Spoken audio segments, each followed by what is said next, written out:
Hey yo, welcome back to Let the Brother Speak, where real ones talk real talk, unfiltered and unapologetic. I'm your host, Big C, and today it's a special one. The trio is back in full effect. Me, Apple Juice, and the man of the hour, Miggity Mike Wells, who has officially stepped into retirement. Yep, no more 9 to 5s, just vibes, wisdom, and early bird specials. We're also diving deep into a topic that hits home for a lot of dreamers: chasing dreams versus choosing stability. How do you follow your passion without going broke? When do you take the leap? When do you play it safe? So grab a drink, hit that like, subscribe, and share button, and let's chop it up like only we can. Roll the intro.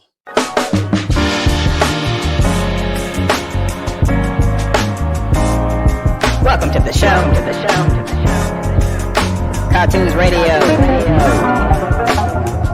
Coming at you live. All right, so what's going on, fellas? Welcome back. We missed a week, or how many weeks did we miss? We missed 1 or 2 weeks. We here. That's what it is. That's all that matters, right? That's all that Right? matters. We here, man. Yeah. Well, we back, and so how was you all's little time off? I guess you could say. Time off has been pretty good. I've had some time off, little break from school as well from a doctorate, so kind of breathing, if that makes sense. A lot of thoughts and stuff running around in my head. A lot of planning for different activities, whether that's home, my job, school, and then at church as well. Today was a pretty good day at church as well. We had a youth explosion. About 20 kids come out, and we talked about the power of prayer, right? And one of the topics was lock in, like all the kids say, and focus in on God. Actually releasing, so letting it go, letting ourselves up, so being able to express themselves, and then lifting him up. Yeah. And so it was really good. And one of the things we really tried to do is just kind of make sure that they were involved in that process, so they got a chance to talk. But we had some adults and had this panel, kind of like we've had a couple of panels before, right? And what was very interesting is that the adults got just as much as the kids got. Yeah. Right. So they got to share some of their stories. They were very vulnerable. And now some of those kids at church know some people they can actually go to.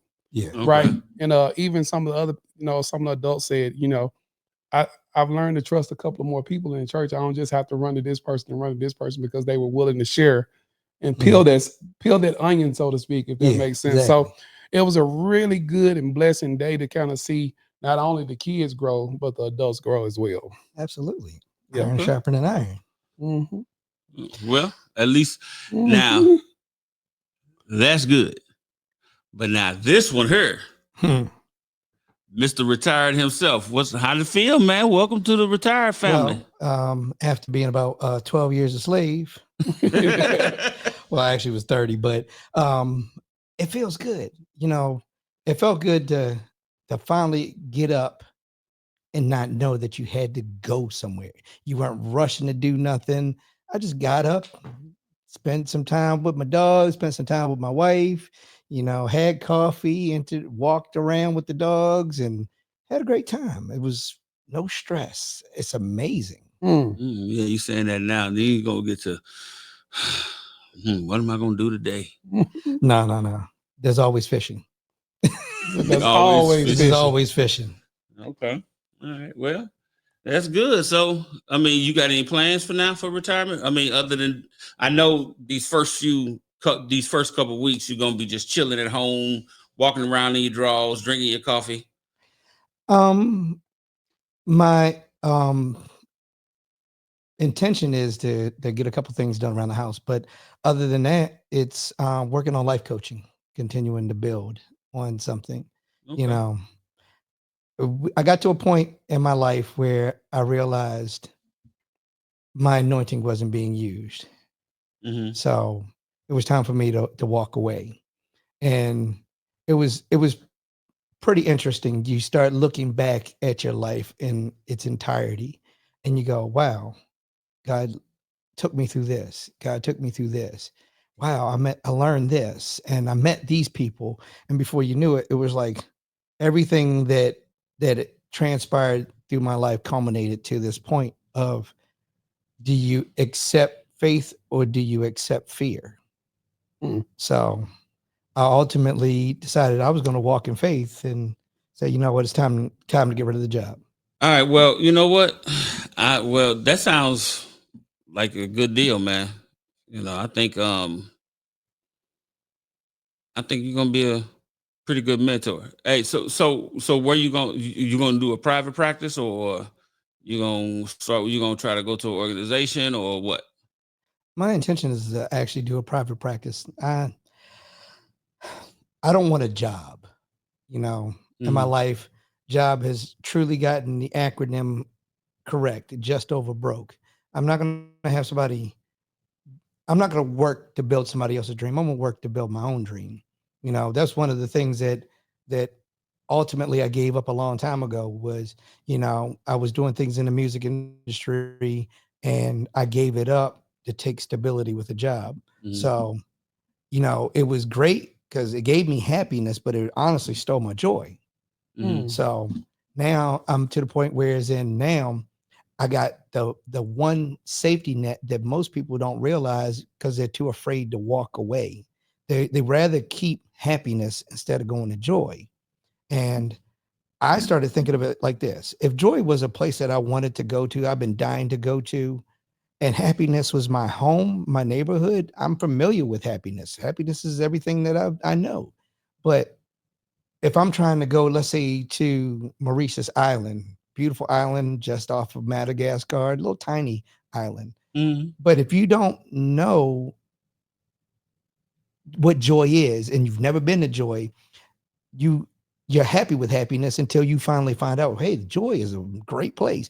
Now, you're not going to hop in that Uber, drive and say halfway up and go, hey, I need to go back in my house. I need to find out what's going on. No, you're just going to keep going. You're going to get into the airport. You're going to go through TSA. You're not going to turn around and go, hey, you know what? I'm not sure what's going on at happiness. Let me just go back home, right? No, you're going to hop in that plane.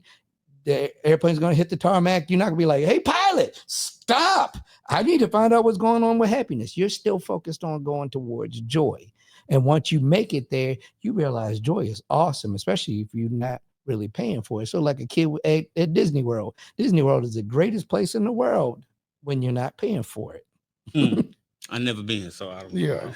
I think you hit on a lot of key things. I know that we are looking at discussing the topic about chasing your dreams and looking at stability, and you kind of like segued us right into that. I think as well, you hit on some things that kind of started clicking in my mind, right? When you're talking about moving from happiness to joy. Yeah. And I think what immediately clicked in my mind was this ideal is that once you're trying to get to one place, you either have to leave that place or let something go. Right. And so in order to advance, right, there's gonna have to either be something left behind or you're gonna have to let something go. So when you talked about like moving from, from happiness to joy, if you would just kind of break that down for us a little bit, because it's on the same continuum in my opinion, right? Yeah. But in moving from there, because I think you said a mouthful when you say, okay, I'm moving from happiness to joy. But also there was a process that you did work for 30 years and you established all of this credit, so to speak, right? That you have this built up right now.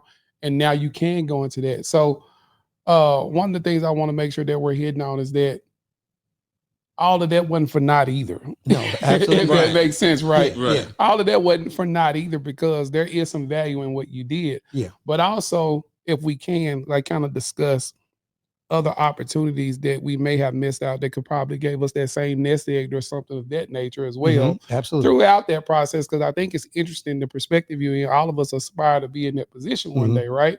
And so therefore, I think you can bring a nuance, but also some insight about, getting to that point. Well, I think one of the things that I'm going to say is a lot of people retire from the military. You could be 38 years old and retire from the military. And a lot of people go, oh, I need to go get a job, right? If you're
Now, I enjoyed what I did because I always could look out the window and see a vehicle that I built and go, wow, I remember when I was building that, you know, and wow. And I've even helped a friend. I was at the paintball field and they were like, man, oh, my door, it closes kind of funny. I said, hold on 1 second. Went in there, got some tools, set the door. Now I asked him, I said, question, when you have your door closed, do you want it to get the boom sound or you want the boom? And he says, what do you mean? I said, the boom sound, you can't catch that door quick enough before it'll lock itself. And if your keys are in there, you're in trouble. And he says, well, do it. So I did it. He was like, whoa. He said, no, do the boom. I said, yeah, exactly. So I said, gives you a chance to possibly get it off. And he was like, that's what you do? I said, yeah.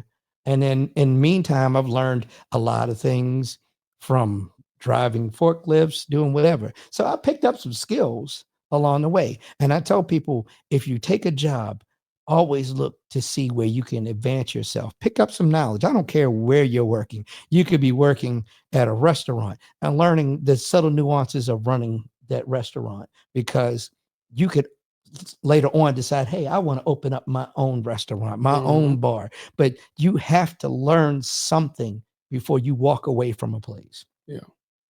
And a lot of people just like, oh, it's a job, I'm doing it, I'm getting out.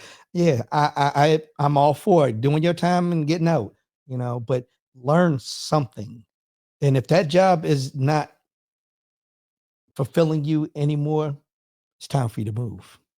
Oh, because yeah. my statement is the prayer of Jabez. You know, Jabez asked God to enlarge his territory, and he did. And maybe God is making it inconvenient for you because he knows that you're a mighty sequoia tree and you're in a small violet pot. You know, violet only grow that big, so you're not growing. You're not growing to your potential. Okay. Well, I mean, I feel you on that, you know. So, can I chime in something? I think that yeah, go ahead. very interesting you said about a job. I was listening to I think his name is Dr. Miles Monroe. Yeah, that sounds familiar. And one of the things that kind of stuck out to me when you were saying about your job, right? And one of the interesting concepts he was making this difference or translation between is that there's a difference between your job and your work.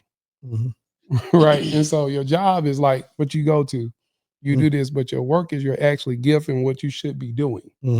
Right. And it seems like you're getting back to your work, if that makes sense. So seems like you have an affinity for helping people.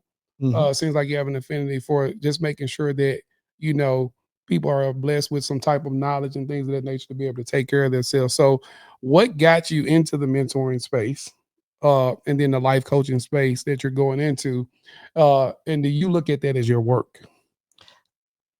Yeah, honestly, I started off as a financial coach, and it was pretty funny because I almost felt like an arbitrator between people that were having a failing finances and a failing marriage or relationship.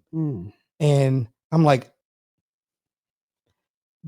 when I started to teach them how their money really worked, it was almost hilarious because you see the eyes light up, and it's like you're watching two people that almost like fell in love with you because you answered all their problems on a financial end. And a lot of times there were things that they were doing to bless themselves instead of saying, hey, you know what, let me make sure that I hold on to this because we may need this. And it was one person or the other shopping. One person might be frugal and trying to hold on to money, and the other person's like, I just want what I want when I want it. Yeah. And then it was sometimes both of them were like mad at each other. So, oh, well, he spent that, so I'm going to spend this. Yeah. So it was that type of deal. And then I started to, you know, almost become like a marriage counselor while trying to help them with their finances. And then I said, you know what? I felt more fulfilled with helping people with their relationships, you know, to understand that, you know, a business, in order to be a legitimate business, what do you need? A license. In order to be in a marriage, I don't know of any state that doesn't require a license. So if you both are in this relationship, one of you is a partner towards maybe the manufacturing side, and one of you may be the partner towards the advertising and sales side. If one of you are not doing your job, then this does not work. So I started looking at it, and I thank God because he gave me a lot of wisdom. I was watching a house be built, and I'm watching these people survey the land, and then I'm watching them do this other stuff. Then later on, the foundation got laid down, right? Well, the foundation that I realized is when I asked other people, what is the basis of your relationship? And people gave me everything from love to whatever. And then I said, well, what about God? And people would look at me like, well, yeah, God and everything. I said, but why didn't you say God first? Well, it's like a given. I said, well, if your house had a foundation, wouldn't you want it to be on God? Something that's solid, it's not going to break. He's there. And then I said, what I realized is the next framework was communication. You have poor communication, and then you have effective communication. And I realized that woodwork, that framework, is what holds it together. And then I started to realize trust was the locked windows and doors and the brick and mortar. And then I'm like, wow, it made sense. But then I started to realize all that frilly stuff, the roofing and the shingles and the lights and the bushes and everything that they were putting up, that's basically the love. Love is the stuff that people can see from the outside, but then if they actually look through the window, they could see it in there. And I said, so that's the comfortable part of making your home a home. And I said, wow. So I started teaching it to other people, mentoring them on marriage, because I'll admit I had a failed marriage. And I realized part of my failed marriage was there was a lack of solid communication. There was a lack of trust. There was love, but it wasn't, and there was no God. There you go. So the foundation wasn't there. Foundation wasn't there. That's crazy you say that, because when a lot of things that I'm dealing with in my doctorate goes off of frameworks, right? And one of the frameworks, I think I talked to you all about this before, that I like to use is the circle of courage with the belonging, mastery, independence, and generosity. But before you even get to that framework, right, you got to have something to even set that on. And so I think that's real cool in the wisdom you shared with us. We appreciate that, my brother. One more question that I have, because you're entering into this journey, well, you're continuing this journey, but you're entering into this new phase, is that what I think my question would be is that when you feel that itch that you may need to go and get a job, what are going to be your, I guess you would say, things that in your mind is going to help you to say, I'm going to continue down this path, right? Because you're used to getting up, you're used to doing this, and maybe in a month or so, you're like, what am I going to do? Right. Well, So, and that's the thing. That's the thing about it. I'm learning. I learned from, like I said, financial advising. Networking is a wonderful thing. okay. So when you feel the itch that you're not getting to where you want to be, walk out the house. There are new faces every day that you'll run across. And you just talk. You be you. Because the one thing I've learned with a business is, if you are trying to sell even McDonald's, people will know McDonald's and they go, they'll like it or don't like it. Yeah. Right. If I offer you a piece of gum and you say, I don't want no gum, I'm not going to ask you, but why didn't you didn't like the flavor or nothing like that. I just assumed that you didn't like it. You didn't want gum at the time. I'm going to put it in my pocket. So that's one of the things that you have to learn, is when you're going on your own, you have to say, you know what? I'm going to go out there and I'm going to offer me, because you're selling you when you sell your business. You're not selling the business. People will do business with you because they like you. Yep. So that's one of the things that I've learned is, like, if I get bored, I go out the house. I'll go get a drink someplace or go get a sandwich someplace and talk to people. I like that. Yeah, I do too. Well, I'm not. That's fine for you.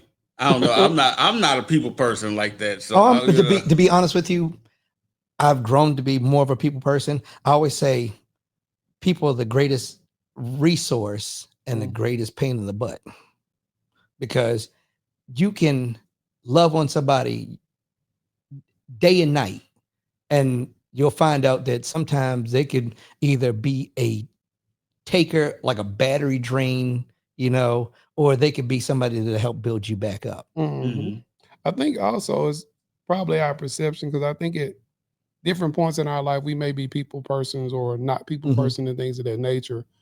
I will challenge you on you saying you're not a people person, because you deal well with people, if that makes sense. So I would kind of challenge you from my perspective. That's what I would say. I don't know you in a lot of different contexts, but it seems like you are. You're able to get people together. You're able to, set a vision and a purpose. If you look at this particular show, and it's able to reach people. So, in my opinion, in some ways, you may be.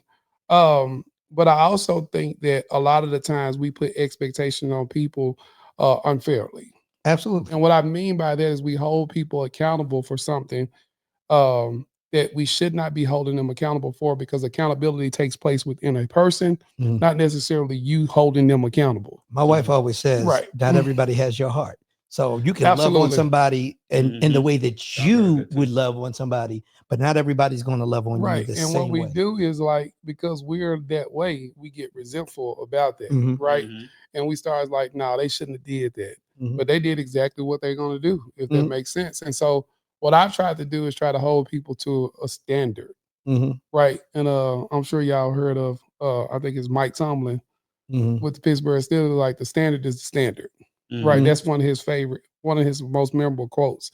And the way I kind of look at it is that you can meet the standard that I'm setting, and if you're not going to meet it, you're going to rise and fall to that. And then I just probably need to reconsider my relationship with you, if that makes sense, right? And so it's not a bad thing. It's just that at this time that it's not serving a purpose, if that makes sense. And that's kind of helped me, if that makes sense, right? Whether that's work, whether that's in like personal relationships and things of that nature, right? You haven't met that standard. I've vocalized and I've articulated that for you. And if you can't meet that, I think we do ourselves a disservice by staying in situations that's going to hurt us, right? Hurt does look like resentment. Yeah. Hurt does look like anger. Hurt does look like that. Like, it's different forms of that. And so when we're talking about things like, we are communal people, if that makes sense. Like, we are better with collective autonomy, in my opinion, than just being in an individual silo. So I think it's very simple and profound what you're saying when you talk about, when I get that itch, things of that nature, go out the house and just talk to people. That's great advice. It's strange as it seems. It's almost like you face your fear. The best way is the definition of fear. The two definitions of fear. Fear is forget everything and run, or face everything and rise. So acronym. if you're feeling that fear of, hey, there's failure happening, okay, I have two choices. I can stick my head in the sand and hope that it goes away, or I can say, you know what, I could fail, but at least I'm gonna fail forward. Because I'm not gonna take the claim for this quote, but the quote is know your way to success. So that doesn't mean KNOW, that's NO. Sometimes in order for you to get your success, you're going to have to learn to take the no's. Yeah. And sometimes that no is saying yes to your yes. Right. Your bigger why, right? For instance, like, we got this show, and somebody may like, we need you to go do 15 other shows. No, we do our show.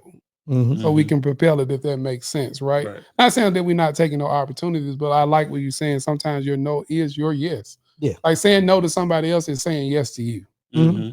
Well, like I said, you just have to learn to take the failures, or even if you may even have to say, like you said, no to other people, because if your job is selling a product for blah, blah, blah amount, and they're offering you 1/10,000th of the price, you would go, no, I'm not going to take that.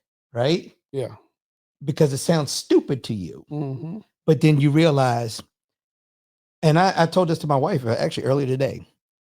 If you offered somebody $3 million to sell themselves into slavery, what would you assume the answer would be? They'll probably say, yeah. N- 3 million? A No. lot of people, I think, would say yes. Yeah. Well, they do every day when they take a job. Yeah. Because most people in their lifetime won't make more than $3 million. But Yeah. it's one of those things where I said, you know what?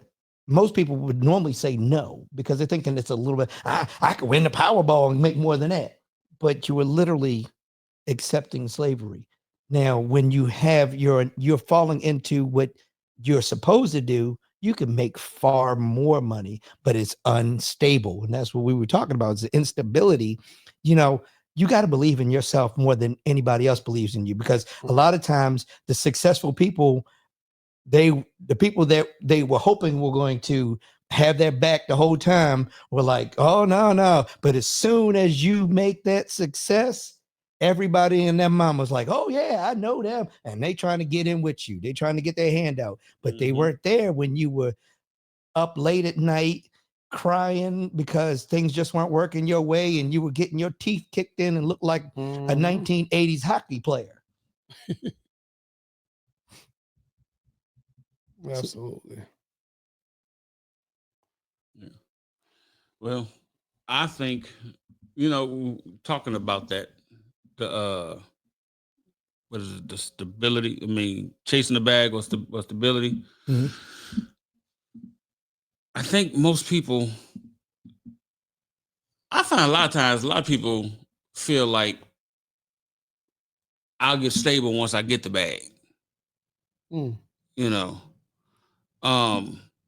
They, and I think that's part of that. What do you want to call it?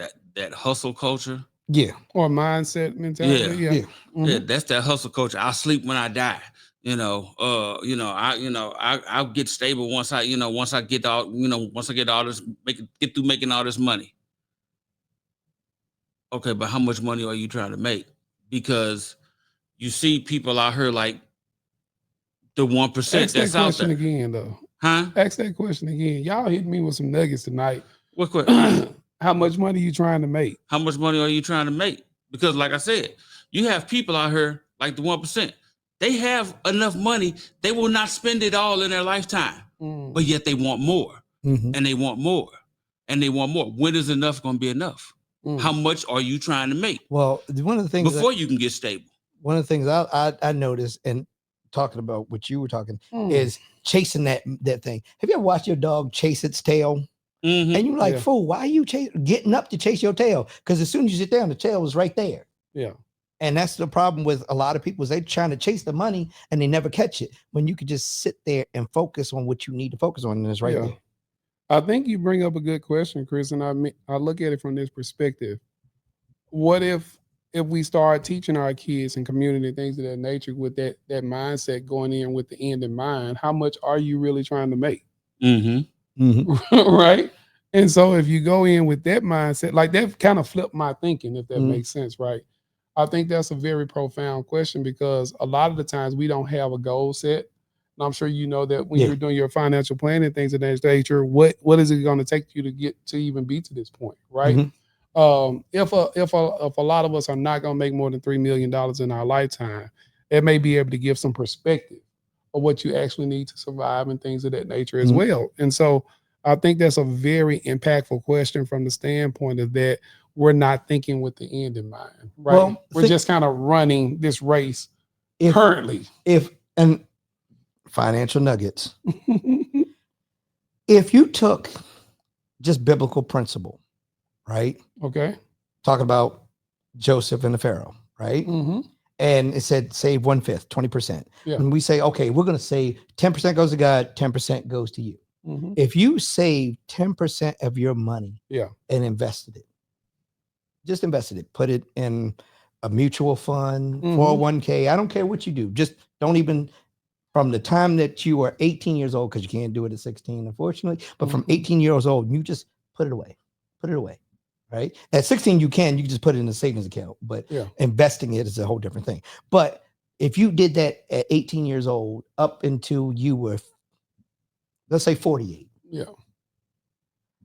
The likelihood is that 30 years that you invested, you would be closer to a millionaire than you would if you try to do it any other way. Yeah. You can buy all the things in the world. And that's one of the things that I learned from a pastor is he said, I've been to plenty of funerals, but I've never seen a U-Haul follow a hearse. Mm-hmm. So you can buy all that stuff, but that stuff depreciates. Right. And my thing is, we need to teach our children better financial things. Yeah. So that it goes back to that song from the Temptations. Papa was a Rolling Stone. Wherever he laid his hat was his home. Yeah. And when he died, all he left us was alone. Mm-hmm. Was it alone like ALONE, or was it next word LOAN? So, we got to teach our kids to be better stewards with their money as children. Absolutely. So then if we take away that generational curse of being broke and teaching our kids how to manage their money, and we do the same thing and make it almost like a family tradition. Like you sit down for dinner, you talk about the finances, you talk about what needs to be paid and what things, get it in their head young. What they'll do is they'll start learning to save. Yeah. How many people actually do that nowadays, though? I mean, it's hard to get everybody to come together for dinner. It's hard enough to get them to come to dinner, but but if it's even harder to get them to just even open up and talk to you now. Well, here's the funny thing. This is what I realized when I started trying to do my business. I saw an article that says the average American watches 3 hours of television a day.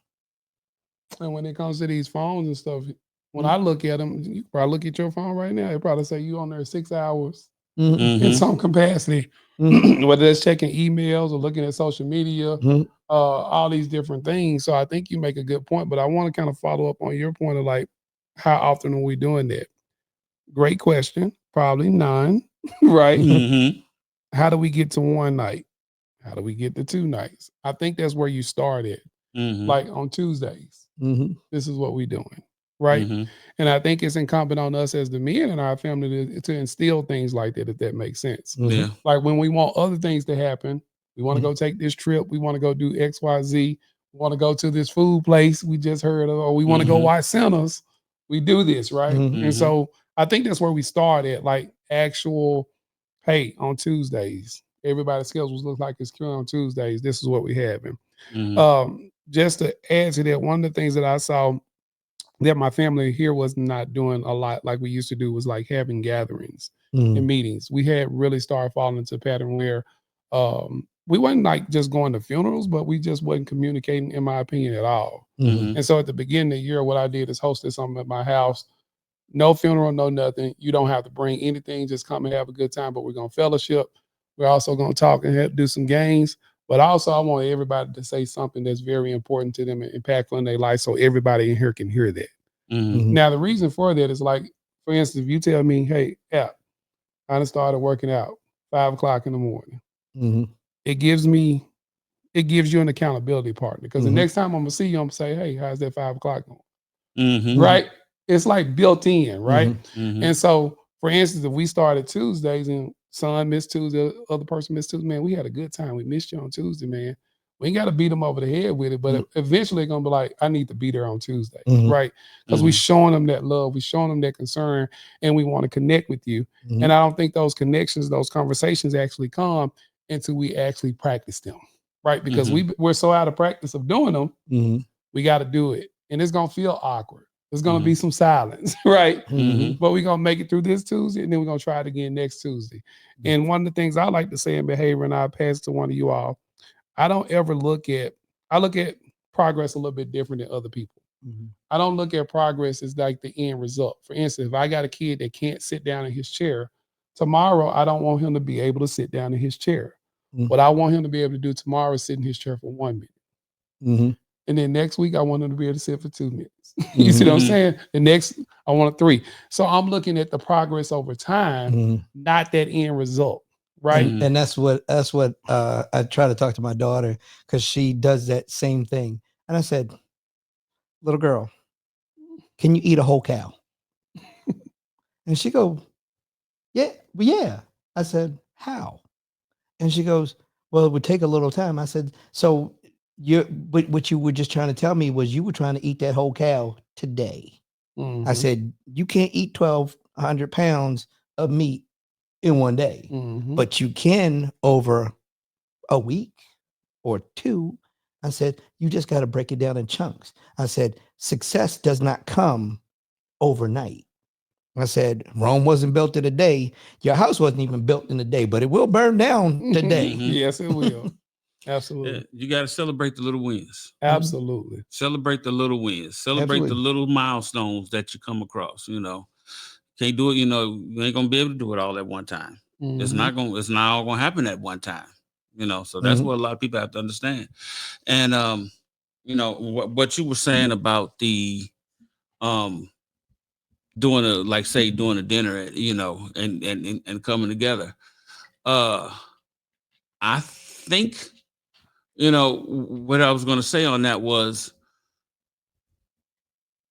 I have a motto that I live by, and I say all the time, I tell people all the time, when you said how, we can find time to come together to go to the movies or go to this new restaurant, whatever. And people, and I know y'all listening, some of y'all probably know what I'm going to say. People make time for what they want. Absolutely. There's no ifs, ands, or buts about if you want to do something, you're going to make time to do it. I don't care what else is going. The world could be going up in flames, but if you want to go do this thing over here, you're going to find the time to go do it. Absolutely. So, not necessarily find time, you're going to make time to go do it. So, you have to start having your children or whatever, just start, with you being the man of your house, you have to make them make time. Because these kids today, they really don't too much want to associate with their parents too much anymore. No, it's not cool, or it's not opening, they don't want to open up, and when and I think that's why we have too many of these parents trying to be their child's friend, because that way that'll get them to talk. Well, I don't care what's going on. I'm not your friend. Your friends is outside these doors. And here I'm your daddy. And if I need you to open up and talk to me, we're gonna work that out. You're gonna have to open up and talk to me. But you're gonna make time. I'm gonna make time. We're gonna make time for dinner on Tuesdays. And that's what you have to do. Well, the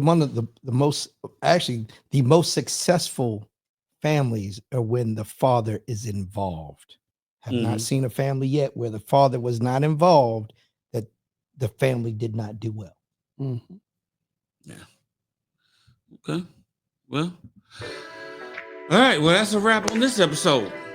Salute to my brothers, Apple Juice and the newly liberated Mike Wells, for dropping the genuine jokes like only they can.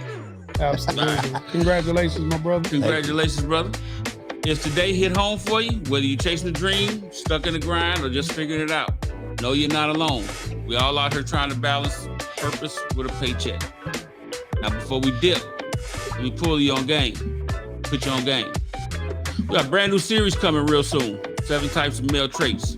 We're going to get you guys to listen in on that. We're breaking it all the way down. The good, the bad, the misunderstood. So trust me, you're going to want to be locked in for that one. So go ahead, hit the like, subscribe, smash the notification bell so you don't miss a single episode.